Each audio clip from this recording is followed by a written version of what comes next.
He's Reggie Miller, who joins us live from Cleveland. Hey, Reg, how are you? Hey, what's going on, guys? By the way, it was so good to catch up with you guys face-to-face in L.A. I thoroughly enjoyed myself. It was just great to finally connect with my Danettes. I feel that we're now all on the same page, and we're one with the universe, right? Yeah. Okay. Yeah, you were clean, man. You look good. Thank you. Yeah, you look like you're, way about the same as you did when you played. That's a good thing, I take it. Yes. Yeah, you look good. You look good. The Matt Dellavedova situation here. Who would have thought we would be talking about Matt Dellavedova? Now, from a guy who played Sure. to a guy who's broadcasting the game, Yes. Matt Dellavedova is a pest or he's dirty? No, he is not dirty, and I've said that on the air several times. The word I like to use is irritant, and there's nothing wrong with that. I've played with a lot of Dellavedovas, irritants, guys that got underneath your skin, and that's a good thing. I've played with and against, and you want players like that on your team. At times, it could seem like he crosses the line, which for people, he does not, but they are, if you view them, they can be called borderline dirty plays. Is he a dirty player? Absolutely not. I love his grit. I love his hustle. I love his tenacity. And with Kyrie Irving being out, to me, he's been probably the third best player, because I would put Tristan Thompson behind LeBron James because what he's done on the offensive glass, he's dominated this series. But with Kyrie Irving being banged up the last two ball games, and that one game that he was banged up in Game 6, it was all Dellavedova. So for people to say that I'm hating on him and he's a dirty player, absolutely not. I love Dellavedova, but you got to be careful when, and we showed the 3 clips, when he kind of clenched his legs against Tobbs Gibson and got him thrown out. You go into Kyle Korver, he's out for the series. And then what happened with Horford? He's not a dirty player, but they look like dirty plays. There's a huge difference there, people. Huge difference. Yeah, I view he has to do this to stay on the floor. And that you want players like him on your team. I would want him on my team. And you see how – want me to tell you how valuable he is to the team? When LeBron James doesn't go to the press conference, he's going to wait for Matthew Dellavedova to go with him. Yeah. That's how much he cares. And you, to a man, you listen to the guys afterwards with everything that went down, how they had his back. Now, of course, your teammates are going to say that. But, I mean, they were passionate about that. And I get it, because he does all the small things that you want your team to be about. Hard work, hustle, grit, getting on the floor. Continue to do that. My only suggestion, be careful and cognizant when you're going at – there's 2 things in the league you don't want to do, especially in football too.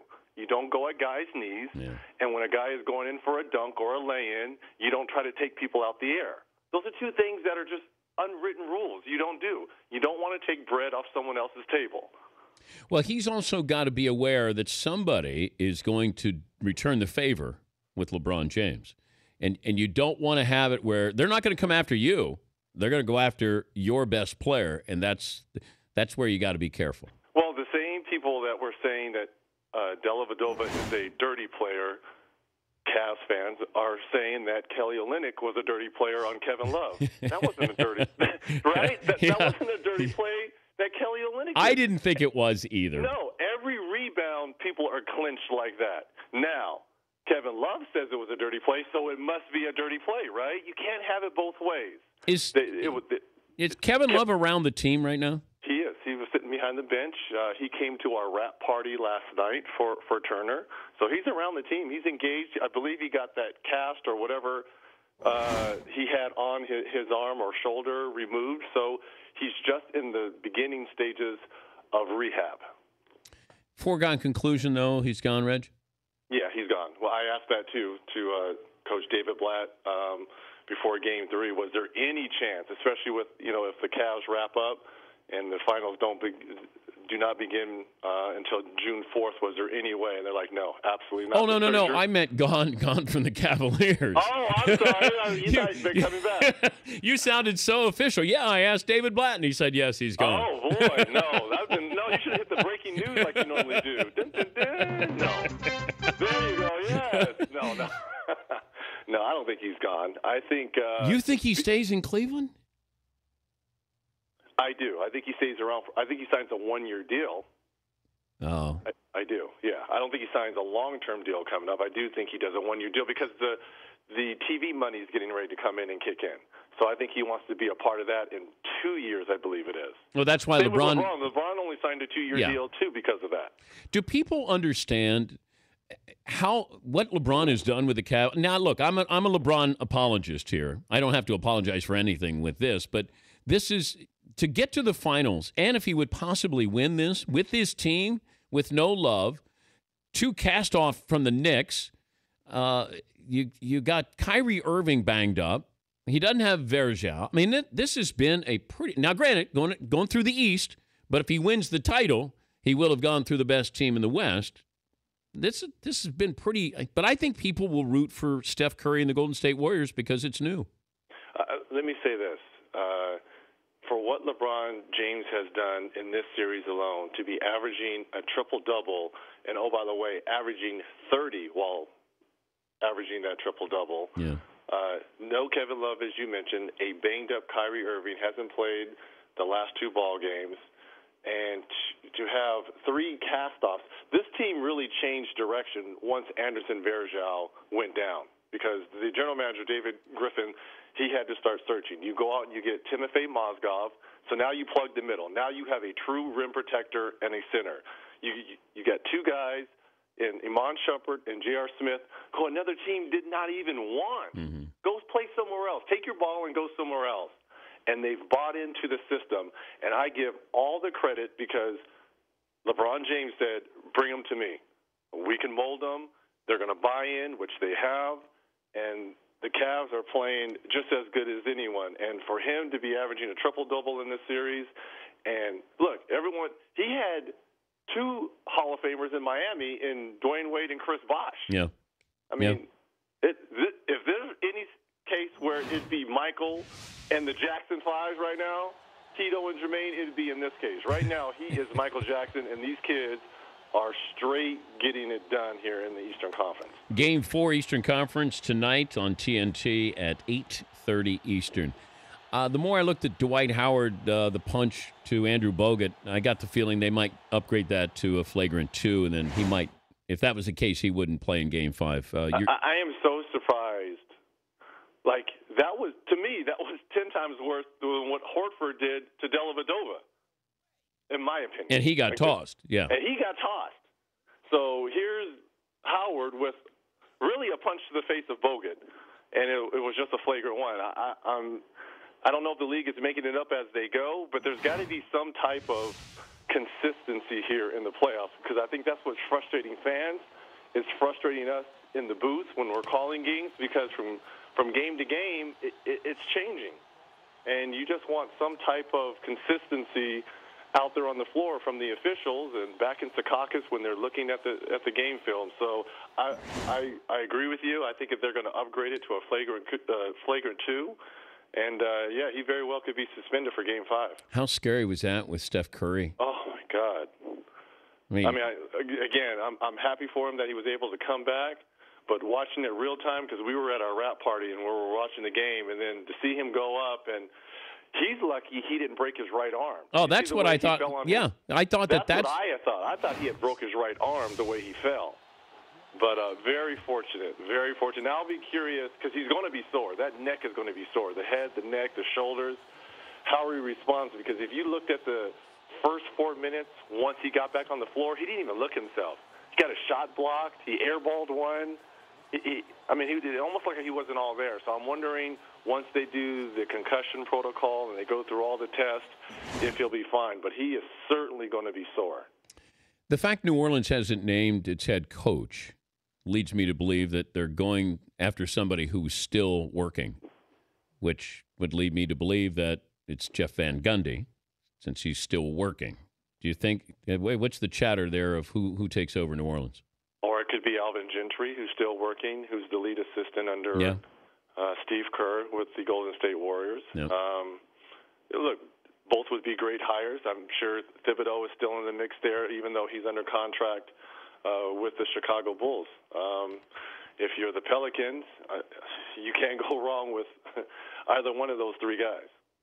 Also, what's the other thing I was going to ask you about? Oh, it looks like Paul Pierce is going to play for the Clippers.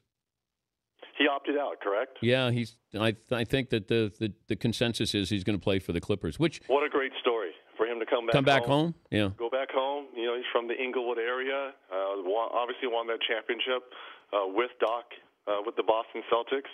I think it'd be a great end to a fabulous career if he has a chance. And truthfully, that's what the Clippers needed. Yeah. Was a small forward. Yeah. No offense to Matt Barnes, but Matt Barnes would be great coming off your bench, giving you 20 to 25 minutes as opposed to 35 minutes at that three position. Give those minutes to Paul Pierce, who is a bona fide closer and can help mold Chris Paul and DeAndre Jordan, Blake Griffin. I think it would be a great move for the Truth. Is it possible he's underrated, Reg? When you look Paul at Pierce? Yes. In terms of what? His overall career? Yeah. No, I think he will always be a lifetime Celtic. And no matter where he plays, Brooklyn, Washington, and if it ends up with the Clippers, he will always be known as the Truth and winning a championship in Boston. No one's ever going to take that away from him. He'll always be known as the captain for his service with the Celtics. But I get the feeling, though, in that franchise you can get lost a little bit. Oh, well, in that franchise, absolutely. Yeah. But look at the numbers. I think he's behind only Hondo in terms of points, if I'm correct. He's either one or two between Havlicek and the Truth. So that's pretty good. He might be up there all clutch. They are. And he's one of them. He's one of the best. That's a great nickname. Best players of our generation, and I hope we appreciate the Paul Pierces. Kobe saying next year is his last year. Duncan, we don't know about KG, Dirk. I mean, I hope we appreciate these guys while we're seeing them the next year, 2, 3, whatever it is, because they have put on absolute shows for us, and I hope we appreciate that. Did KG ever yell at you? All the time. Like in your face trying to intimidate you? Not so much because we didn't really go at one another, but he was, I would say he was very, very talkative. But you're friends with him. Good friends with him, yeah. But it didn't. I could roll with KG. But I love KG. It didn't matter though. During a game, he would kill you. You know, like we talked about this on the show, not being friends with guys on other teams. He was, even though we were cordial and friends and all that. When the ball went up, he turned into freaking another person. I was like, dude, what about the Summers? Like, man, forget the Summers. I'm trying to win a ball game, right? Who was not cordial off the floor?